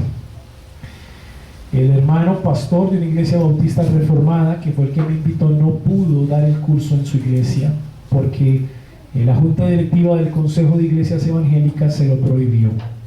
No puede. Él tenía una agenda, esa agenda tocó cambiarla porque la junta directiva del Consejo de Iglesias Evangélicas de Cuba no le permitió, sino que era lo que ellos querían que se hiciera. Entonces esto es con el ánimo de vigilar y controlar lo que yo iba a hacer, no hacer nada que se oponga directamente a la ideología política del país. Así que la iglesia se tiene que someter al Estado. Cualquier iglesia que salga del Consejo de Iglesias Evangélicas de Cuba es una iglesia ilegal en Cuba. No tiene el reconocimiento del Estado, es ilegal y las reuniones tienen que hacerse con mucha prudencia, no pueden poner título ni nada afuera, casi que el culto no es un culto abierto así, sino que es algo mucho más cerrado y más prudente porque no está permitido. Y si hayan a esa iglesia poniendo título y haciendo una invitación muy pública del Evangelio, entonces pueden venir, multar, quitarle la casa, expropiarle la casa y en fin, ahí se acabó todo. Así que es muy dado en países de una política comunista cómo la iglesia se tiene que someter al Estado para que pueda funcionar, tiene que obedecer. Y a mí me tocó así, me llevaron a dar un curso en una iglesia liberal, por cierto era bautista, pero era liberal, y yo estaba congregado yo estaba congregado en esa iglesia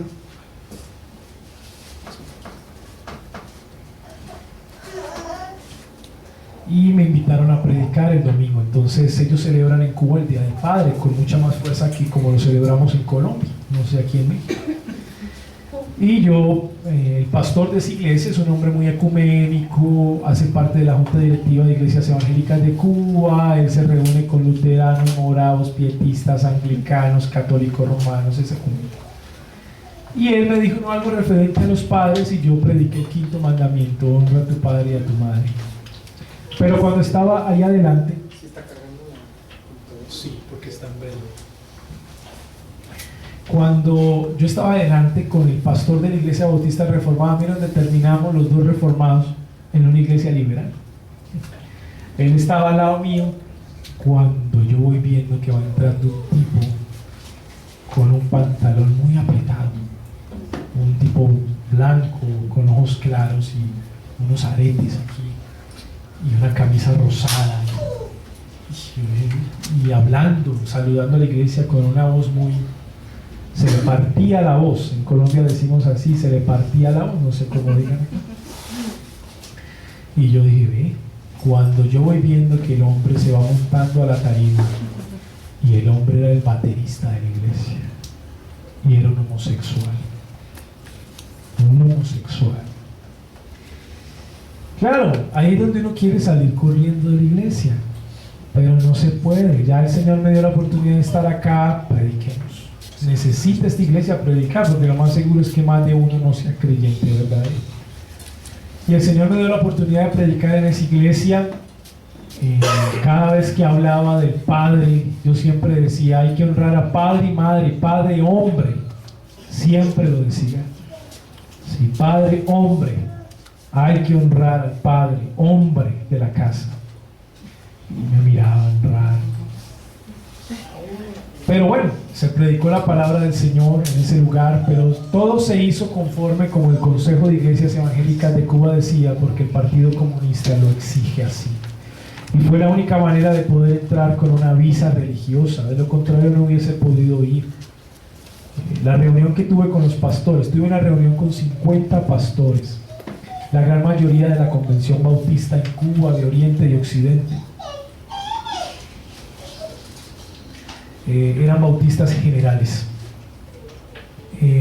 la gran mayoría de ellos, algunos reformados entre la Convención Bautista de Cuba general.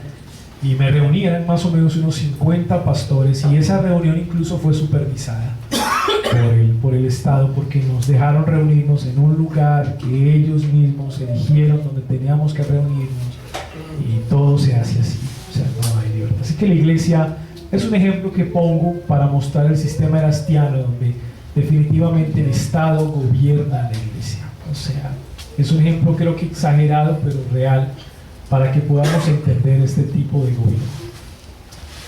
El sistema episcopal, el gobierno católico romano en los primeros siglos y erastiano en Inglaterra.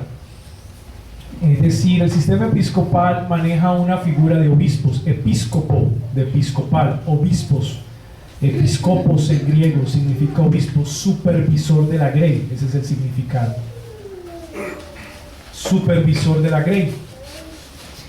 El gobierno católico romano en los primeros siglos y erastiano en Inglaterra. Este gobierno, más que todo, es el gobierno de Oriente, en Europa, que es lo que nosotros vamos a llamar Iglesia griega ortodoxa, que no quiso reconocer al Papa como su Papa, porque rechazan la autoridad papal, pero reconocen una estructura por obispos, o sea que quien gobierna la iglesia es una junta de obispos superiores, bajo esos obispos hay otro tipo de obispos inferiores, y de esos obispos otros obispos inferiores, y así sucesivamente. Este gobierno fue el que se creó en los primeros siglos, donde la iglesia en el siglo segundo y tercero diferenciaron tres términos: pastor, obispo y presbítero.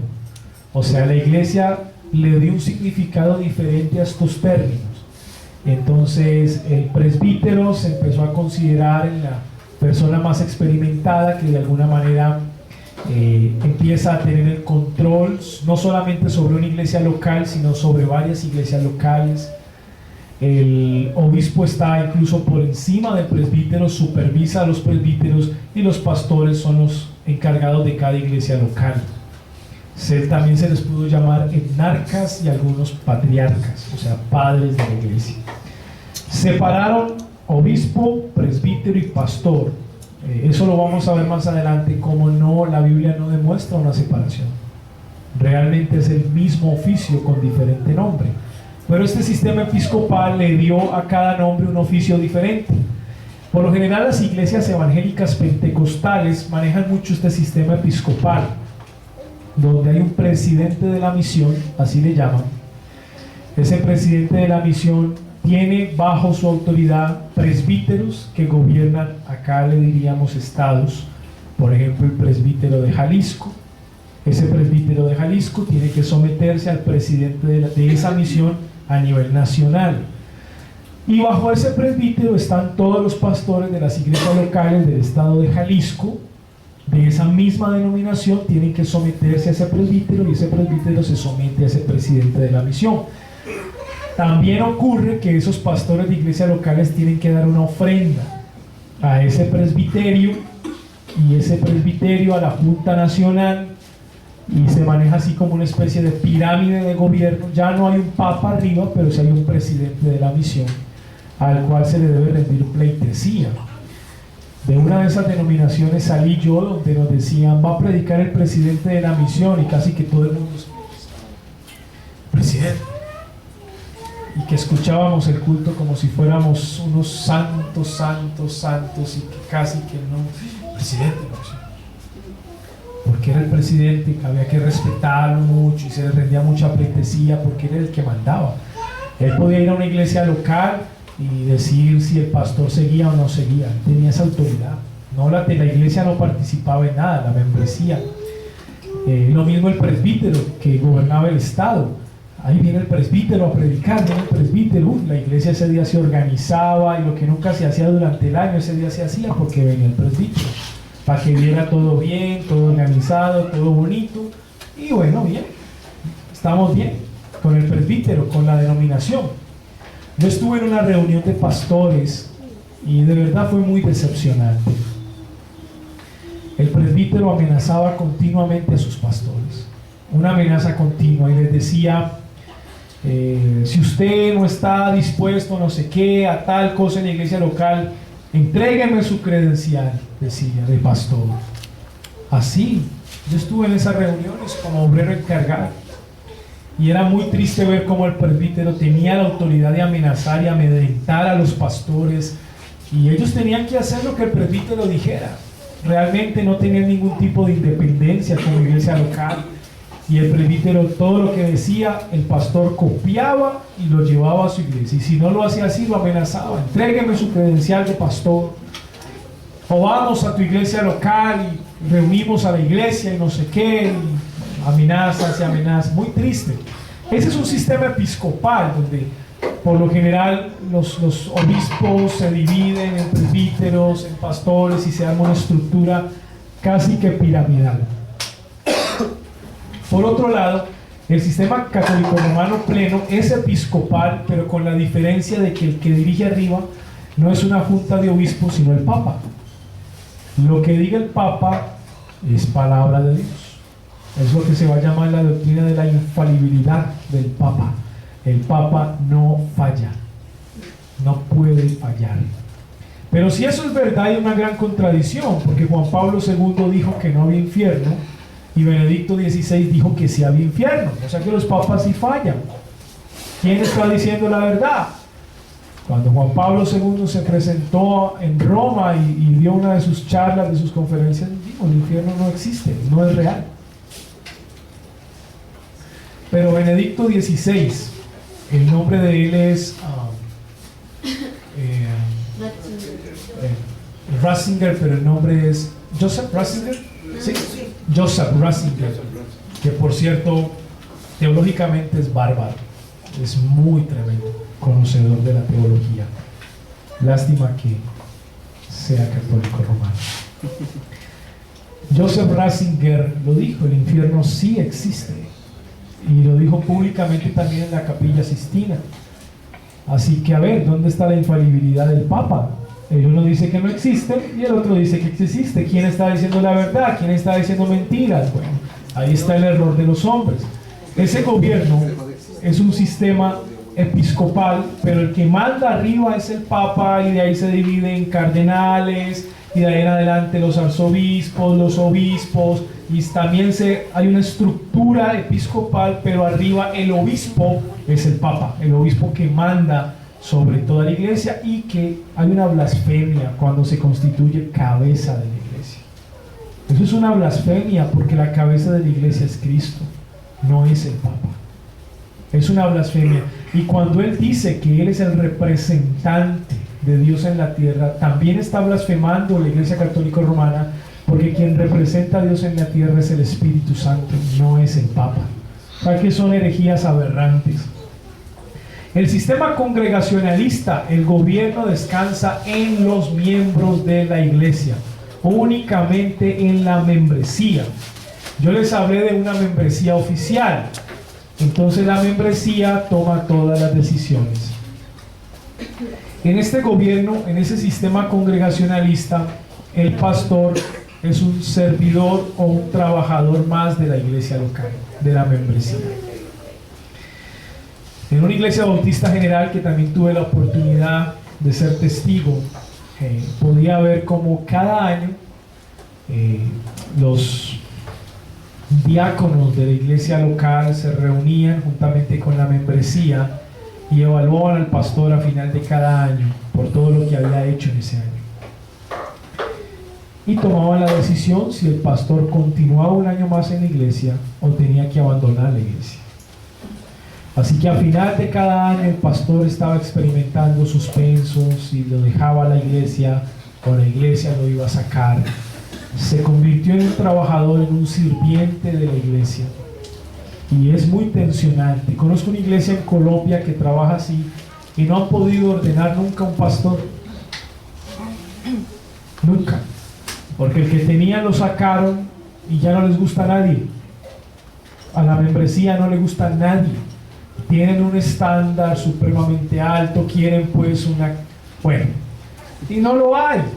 Entonces es una iglesia sin pastor, ya lleva como 10 años sin pastor, porque la membresía quiere a un hombre perfecto que los pastoree y que esté al frente. Entonces, igual el sistema congregacionalista pleno no es bíblico, porque nosotros podemos ver cómo Pablo, cuando deja a los ancianos en la iglesia de Éfeso, entre ellos a Timoteo, le da autoridad a Timoteo sobre la iglesia local de Éfeso. Y le dice a Timoteo que arregle las cosas de la iglesia local de Éfeso y que ponga ancianos en la iglesia local. O sea que Pablo está empoderando a Timoteo no como un sirviente de la membresía de la iglesia de Éfeso, sino que Timoteo como pastor tiene autoridad sobre la membresía en ciertos aspectos. Y Pablo le está entregando eso a Timoteo. Así que el sistema congregacionalista pleno tiene sus problemas que hay que tratar de solucionarlos.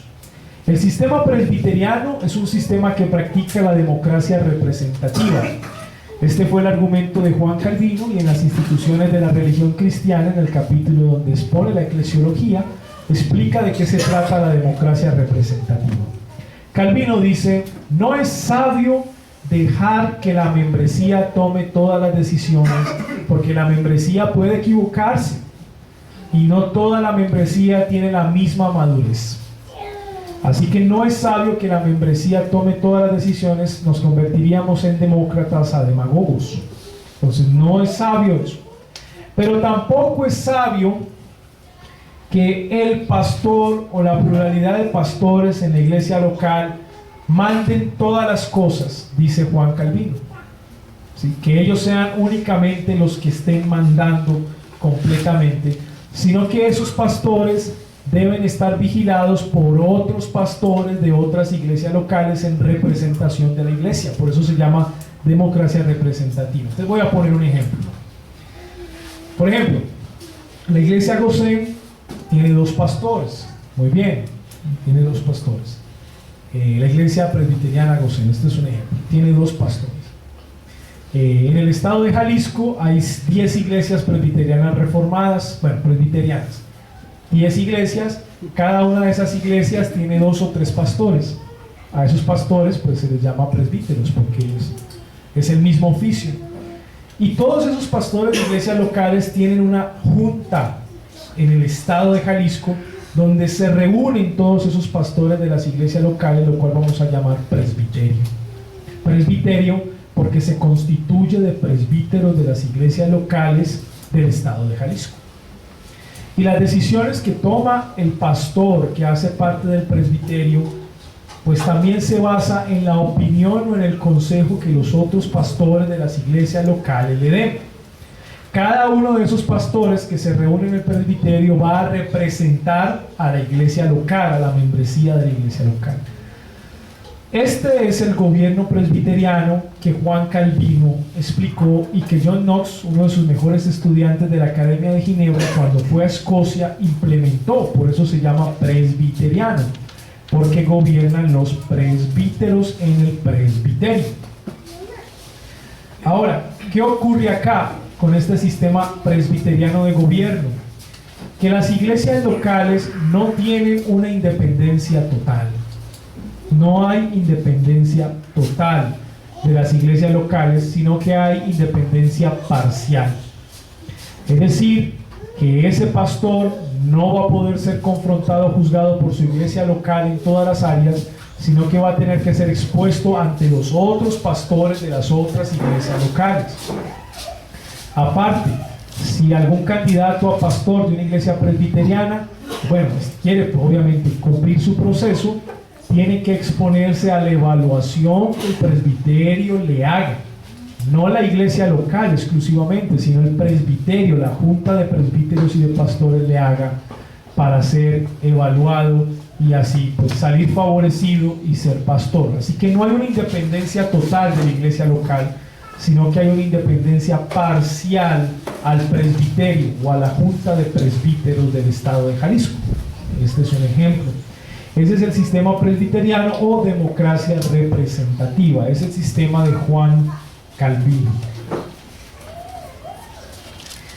Pero yo quiero presentarles otro tipo de gobierno, que es el que practicamos en nuestra iglesia local en Medellín, y lo hemos visto de los bautistas reformados y lo vemos en la Confesión de Fe de 1689. y es el gobierno presbiterial congregacionalista. También tiene el nombre de democracia parcial. No plena, sino parcial. Este es el tipo de gobierno que la Confesión Bautista de 1689 expone. Dice: la autoridad eclesiástica fue concedida por Cristo a la Iglesia como un todo, es decir, a los miembros ordinarios lo mismo que a los oficiales. Pero además los oficiales reciben una medida adicional de poder, tal como ese se requiere para el cumplimiento de sus deberes respectivos en la Iglesia de Cristo. Es decir, los pastores tienen una autoridad juntamente con los diáconos y la membresía tiene otra autoridad. Y cada una de ellas tiene un límite. Es decir, hay cosas que el pastor puede decidir sin consultarle a la membresía. Por ejemplo, ¿quién decide qué se va a enseñar los domingos en el culto? El pastor o su cuerpo de pastores, no la membresía. Él no tiene que pedirle permiso a la membresía para que la membresía le diga que tiene que enseñar. Hey pastor, usted no puede enseñar eso, tiene que enseñar esto. No, esa autoridad no está para la iglesia. ¿Y por qué no es para la membresía? Porque se supone que el pastor es la persona que tiene más madurez espiritual y sabe cuál es la necesidad de la iglesia. O los pastores en la pluralidad de ancianos. Así que cosas como qué se predica, cosas como qué se enseña en una escuela dominical, temas como quién está capacitado o preparado para ser líder de algún grupo o para que enseñe la confesión, son decisiones que toman los pastores. No tienen por qué pedir permiso a la membresía. Ellos tienen el poder y la autoridad para tomar esas decisiones.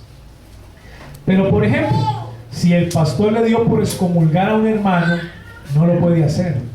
Él tiene que contar con la membresía, porque a la final la oración de Mateo 18 es congregacional. O sea que el pastor no tiene poder para excomulgar a nadie de la iglesia, ni para echar a nadie de la iglesia. Por acá no vuelva. No. Él no tiene esa autoridad. Eso tienen que llevarlo a la membresía. Entonces hay cosas que el pastor sí puede tomar, porque gobierna la iglesia hasta cierto punto. Decisiones que él puede tomar por el bien espiritual de la iglesia. Pero hay otras que él tiene que contar con la membresía. Otro ejemplo, el pastor es el encargado de poner al candidato. Es el pastor el encargado de poner al candidato. Pero la membresía es la encargada de elegir al candidato. Entonces es el pastor el que dice: bueno, diáconos, hace una asamblea extraordinaria. Hermanos, los he convocado en esta santa asamblea porque quiero presentarles a 2 candidatos para el diaconado. El pastor tiene la autoridad de hacer eso, no tiene por qué pedirle permiso a nadie. Y dice: mis 2 candidatos son el hermano fulano y el hermano fulano. Pónganse de pie, hermanos. Pónganse de pie. Estos son mis candidatos porque he orado al Señor, he visto su testimonio familiar, cumplen el perfil de 1 de Timoteo 3 de los diáconos. Necesitamos ayuda, Estos son los candidatos. Aquí están. Vamos a darles un periodo de prueba de 6 meses. Eso lo decide el pastor. No tiene que reunir a nadie. Y ustedes, amada iglesia, miembros de la iglesia, van a vigilar a estos 2 hermanos, van a probar a estos 2 hermanos, y en la fecha tal, de tal mes, de tal día, haremos una asamblea extraordinaria donde la membresía va a votar por estos 2 candidatos. Y ustedes se encargarán de elegir entre los 2 a 1 o a los 2. Y ya. Pero el pastor pone los candidatos, porque se espera que el pastor es el que conozca más a los miembros de la iglesia y es el que sabe en qué nivel espiritual se encuentra cada miembro. ¿Quién pone en postura a los candidatos a pastor? El pastor, no es la membresía. Es el pastor quien dice: este es mi candidato a pastor por esto y esto y esto y esto y esto. Así que, amada iglesia, vamos a tenerlo en vigilancia 1 año. Todo este año, vigílenlo, comparta con él, no sé qué, y en esta fecha, en tal día, ustedes votan por él, si lo quieren elegir o no. Pero ¿quién decide si es o no? La membresía. El pastor hace parte de la membresía. Mírenlo bien, el pastor hace parte de la membresía. Así que en cosas como esas, las decisiones están repartidas, y nosotros hemos considerado en Medellín, y es un gobierno de la Confesión de Fe de 1689, que es lo más sano. Es lo más sano porque si se le da todo el poder a la membresía y el pastor se convierte en un mero sirviente, pues es que la membresía la conforman muchas personas, de los más maduros hasta los más inmaduros. Y si le dejamos al pastor que tome todas las decisiones, se nos va a convertir en un dictador, en un papa local. Pues con este gobierno que la Confesión de Fe de Londres expone, hay un equilibrio donde la membresía puede tomar ciertas decisiones y donde el pastor puede tomar en libertad otras decisiones. Y el pastor se va a considerar, como lo dice ahí, recibe una medida adicional de poder, el pastor, más que la membresía, porque el Señor lo dota con un conocimiento y una capacidad especial, porque es el pastor de la iglesia local. Quiero decir algo más antes de terminar. Las personas que vienen de contextos donde fueron maltratados por sus pastores y llegan a una iglesia bíblica o reformada, por lo general no tienen en alta estima al pastor de la iglesia, porque vienen heridos de otro pastor, es que allá ese pastor fue un déspota, fue un dictador, no sé qué, y vienen a una iglesia bíblica y no respetan mucho al pastor. Eso es pecado, porque de todas maneras el Nuevo Testamento sí dice que el anciano, el pastor, y dice que no recibas acusación contra el anciano sino con 2 o más testigos. Mírenlo bien. O sea que hay un modelo de disciplina diferente para el pastor que para el miembro regular de la iglesia local. O sea que no le vamos a poner una alfombra roja al pastor, ni lo vamos a tratar como muchos tratan en iglesias carismáticas a sus supuestos profetas y apóstoles. Pero tampoco vamos a ir al otro extremo de menospreciar al pastor de la iglesia local. Y no, acá todos somos iguales, acá nadie es más que nadie y él tiene que entender eso. Eso no es cierto. El pastor tiene una medida adicional en la iglesia local que la membresía no tiene. Y por eso se le debe respetar. Entonces, no vamos a ser extremistas. Este fue un dictador, llegó a una iglesia reformada y el pastor no vale nada. No. Eso es un error que debemos corregir, por ejemplo. Así que se los digo, amados hermanos, porque nosotros somos como el péndulo. Vamos de un extremo al otro extremo. No lo vamos a tratar como un Dios, pero sí le vamos a dar el lugar que corresponde. Y acompaño esto, aunque lo voy a explicar mañana. Los diáconos reciben doble honra por la membresía también. O sea que aún el mismo diácono, en su oficio de diácono, reconocido, ordenado, claro está, aún así recibe doble honor de parte de la membresía. Aunque es un servidor más, pero es un servidor especial de la iglesia local, que también es reconocido por la membresía. Así que, hermanos, si usted salió herido de una iglesia carismática o pentecostal, incluso bautista, porque su pastor fue un dictador, eso no quiere decir que usted pueda tratar a los pastores de una iglesia bíblica o reformada o confesional como usted quiera, ni a los diáconos, sino que debe haber cierto respeto especial. ¿Cómo se llama al gobierno de la iglesia? Por el grupo de diáconos. O sea, que no toma en cuenta ni a la iglesia ni al pastor. Los diáconos son los que ahí hasta dicen al pastor que predicar. ¿Cómo se llama este tipo de gobierno? Eso se llama, si es bíblico. Eso se llama gobierno antibíblico. O sea, herejía. Eso es un gobierno antibíblico. Porque incluso los diáconos, y lo vamos a ver mañana, en 1 de Timoteo capítulo 3, no están llamados a predicar.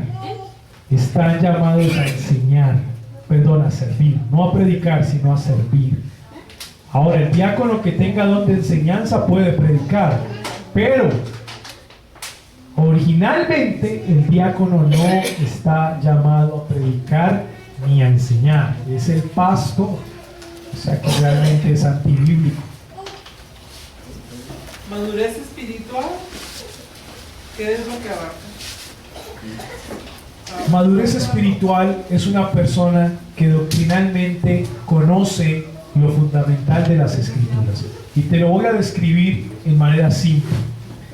Un hermano maduro es un hermano que por lo menos ha hecho el curso de confesión de fe. Conoce las doctrinas fundamentales que la confesión de fe expone.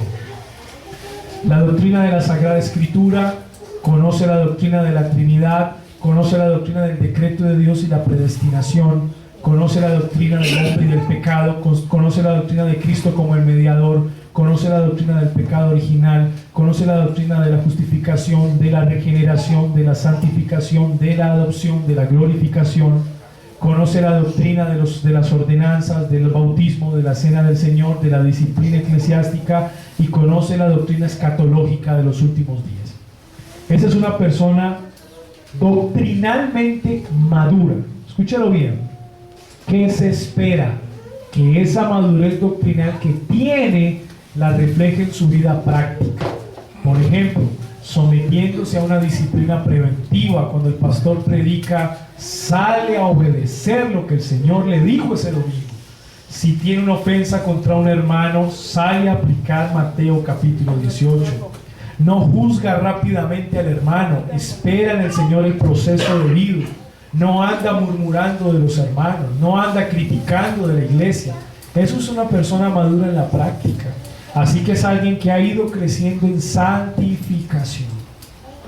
Y todos debemos estar ahí, todos, no solo los pastores.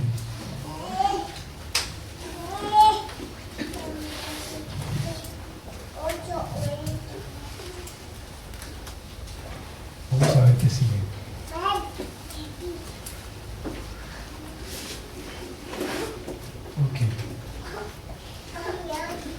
Terminemos con esta bosquejo del modelo bíblico para el gobierno de la iglesia. Simplemente se los voy a describir, puesto que ya hemos hablado. Jesús es la cabeza de la iglesia, no el Papa.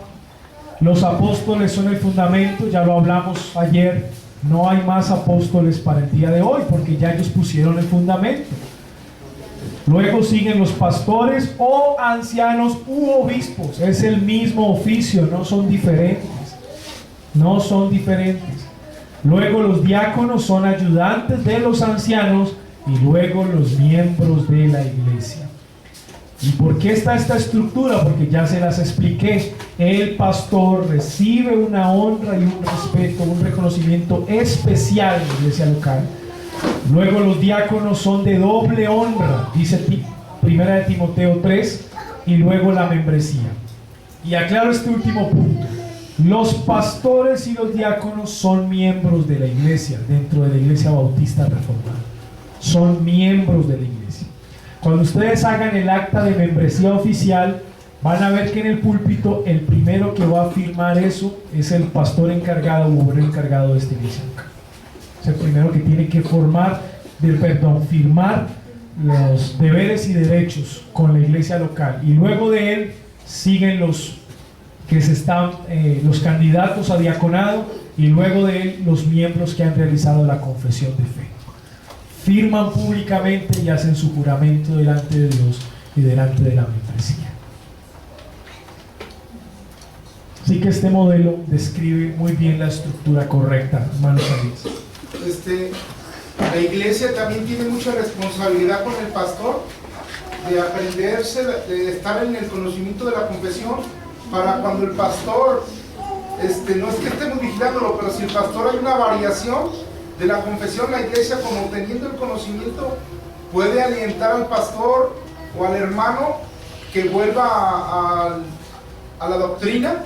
Claro, la confesión de fe beneficia a la membresía, porque la membresía va a conocer las doctrinas fundamentales. Y si el pastor se está desviando, ese es el argumento. Hey, pastor, recuerda que firmamos un pacto después de haber estudiado esto. ¿Qué está pasando aquí? Usted se está saliendo. Y la iglesia tiene cómo confrontar con amor al pastor. O sea, que el conocimiento de la confesión de fe no es meramente un chiste. Ay, no, la confesión de fe porque pues tocó. No, no es porque tocó. es lo mejor para la iglesia local, sino como tú sabes cuál es la unidad de la iglesia. La unidad doctrinal de tu iglesia está en la confesión de fe porque es bíblica, porque expone las doctrinas fundamentales de la Biblia de manera organizada. Y así la misma membresía tiene cómo confrontar a su pastor en caso tal. Es un beneficio para la membresía. Entonces la iglesia tiene mucha responsabilidad de aprender la confesión. Toda. No, para ser miembros oficiales deben hacer la confesión de fe primero. De lo contrario no. Porque ¿cómo yo voy a realizar un acta de membresía oficial si ni siquiera nos hemos puesto de acuerdo en qué creemos? Eso es ilógico, es inconsistente. Primero la iglesia tiene que estar de acuerdo en qué creen, y ya cuando estén de acuerdo en qué creen, los que están de acuerdo en qué creen firman su acta de membresía oficial, y esa doctrina se protege de los falsos maestros. Entonces es por eso a veces queremos brincar antes de caminar, porque por ejemplo podemos decir ahorita, ya en semana decíamos, hay que hacer la cena del Señor, por ejemplo, el próximo domingo, pero si estamos viendo que primero tenemos como iglesia saber bien las doctrinas y todos estar de acuerdo en qué estamos leyendo y en dónde estamos estudiando, siendo capacitados, entonces ya cuando la membresía se unifica, ¿verdad? O es por ejemplo, podemos decir, bueno, es que no tenemos mucho tiempo sin hacerla, hay que hacerla mañana o tarde, pero no tenemos una unidad. Lo que pasa es que la cena del Señor es un mandato y se tiene que obedecer. Ahí entramos en una disyuntiva, porque aunque esta iglesia no tenga una membresía oficial, sí hay una membresía invisible, sí la tiene. ¿Y quién es esa membresía invisible? Los hermanos que están comprometidos con esta iglesia local. No han firmado un documento oficial, pero sí están esos hermanos, o sea, es real en la iglesia local. Entonces yo creo que no impide el hecho de que se pueda celebrar en algún momento la cena del Señor. Lo que yo creo, y ya lo hablamos con los hermanos, ya saben cuál es el paso a seguir, es pedir a la convención bautista que envíe un pastor y celebre la cena del Señor. Es lo más correcto en este momento.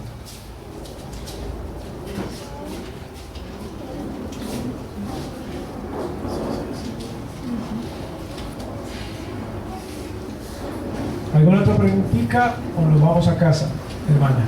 Para que nuestro pastor sea un pastor ordenado por tiene que estudiar el seminario. No el seminario, pero sí tiene que conocer la confesión de fe muy bien, y tiene que ser una persona que por lo menos tenga diligencia a la hora de prepararse teológicamente. Lo que esperamos, y lo digo públicamente con respecto al hermano Jorge, es que el hermano pueda capacitarse. Y creo que en parte de por qué estamos aquí es brindarle apoyo al hermano y a los hermanos que lo están rodeando para que se puedan capacitar teológicamente. Cosa que cuando venga el acusador y diga, sí, y allá, ¿dónde se formaron o qué? ¿O de dónde salió esta gente? Podamos responder. Si hay un seminario que nos está apoyando, que ha venido a capacitarnos, que nos está formando, esa es la respuesta. Entonces, a eso también hemos venido. Vamos a orar. Padre nuestro, en esta noche te damos gracias por este tiempo que nos has dado, Señor. Gracias por permitirnos reunirnos como hermanos y por aclararnos tantas dudas e inquietudes. Te rogamos, Señor, que no simplemente seamos teóricos, sino también piadosos, es decir, personas obedientes. Sé, Señor, que cuando se habla de eclesiología a veces no es fácil escuchar y aceptar, pero es por el bien de tu iglesia. Danos la humildad para aprender, danos la humildad para saber esperar el tiempo, y danos la humildad para someternos a los procesos que debamos someternos. Todo para el bien de tu iglesia y para la gloria de Cristo. Amén. Mis hermanos, Dios les bendiga. Mañana 7 de